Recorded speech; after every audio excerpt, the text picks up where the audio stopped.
Let's fix this Miss Pac-Man arcade machine. Not that one. Not that one. This one. Now I haven't plugged it in yet, but 9 times out of 10 it's the same thing. The monitor's gone out and the board either works or it just needs to have its daughter boards, pushed in or the chips pushed back in. Just some minor issues that can be cleaned up real quick. But that doesn't seem to be the issue with this one.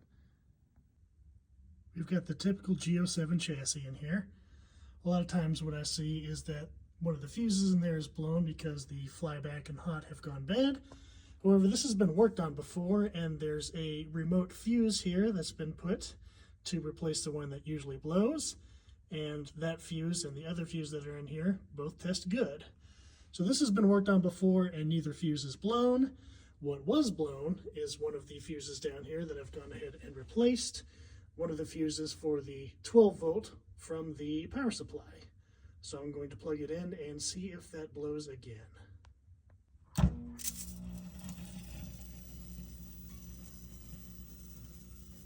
Well, our monitor has come on, and so far, so good.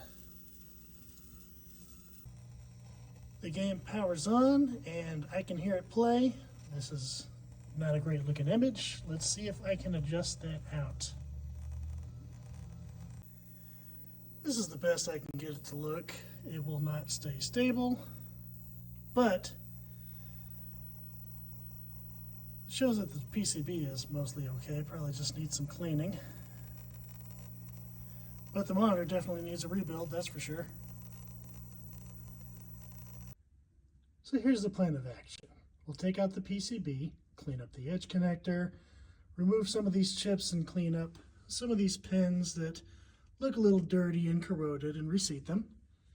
We'll also take out this monitor chassis and recap it at the very least, but clean up some of its pins and reflow them, and see if it needs any replacement of the sync IC or anything like that. But we'll start with the recap and see if that gets a nice stable image. I have the chassis removed. It is worth noting that it is below freezing temperatures here in the shop, and my shop is poorly insulated and has no heat, and my soldering iron works as well at home as it does here. So I'm going to take this chassis home, and I'm going to install a new flyback, cap kit, and width coil, because that one don't look so good. This is way more comfortable than being hunched over a cold table at the shop. Isn't that right, Bulbasaur? And just like that, we have a nice rebuilt motor. Isn't that right, Bulbasaur? It's the next day here in the shop. We're going to pull some of these chips that have some dirty legs, get those cleaned up to make sure they've got consistent connections. You can also see the fingerboard here has some traces that are lifting up. We're going to repair those. There's also some burnt parts here. We've got some copper tape here we're going to use to fix that.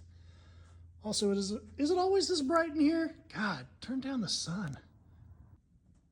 I can't say that these legs being this dirty are an issue, but I can definitely say that they aren't helping.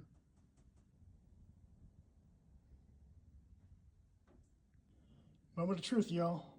Let's hope it either works or explodes.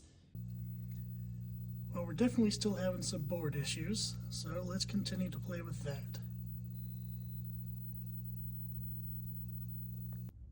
First, we need to isolate the problem. Is it here on the main board, or is it on the daughter card that turns it into a Miss Pac-Man? So, we're going to remove the daughter card and take this Z80 and move it into the socket where the daughter card plugs in with this ribbon cable.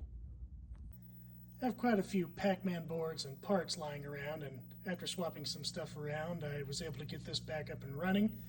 I'm not sure if it was the Z80 or the daughter card next to it, but now we have a Pac-Man with jacked up sprites, which is what we were looking for.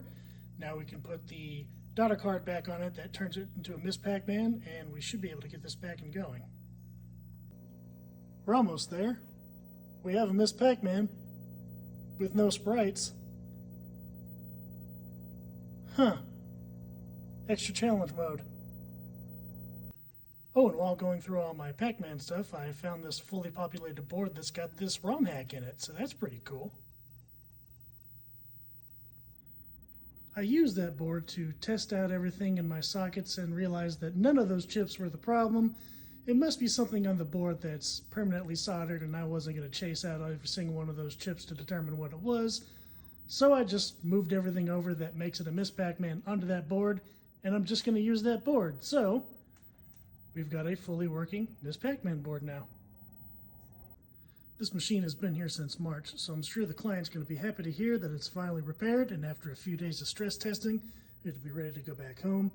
Lights are working, got a new lock on the door, and I've added a wire so you can hit the 2-player start button to add a credit, and you can either start a 1-player game or you can hit it again for a 2-player. And while I've got it here in the shop, I can use it to help me put together another board for this other Miss Pac I have here as a project. Surely between the 7 boards I have here, I can get a working one out of them, right? Follow me to see what I fix next.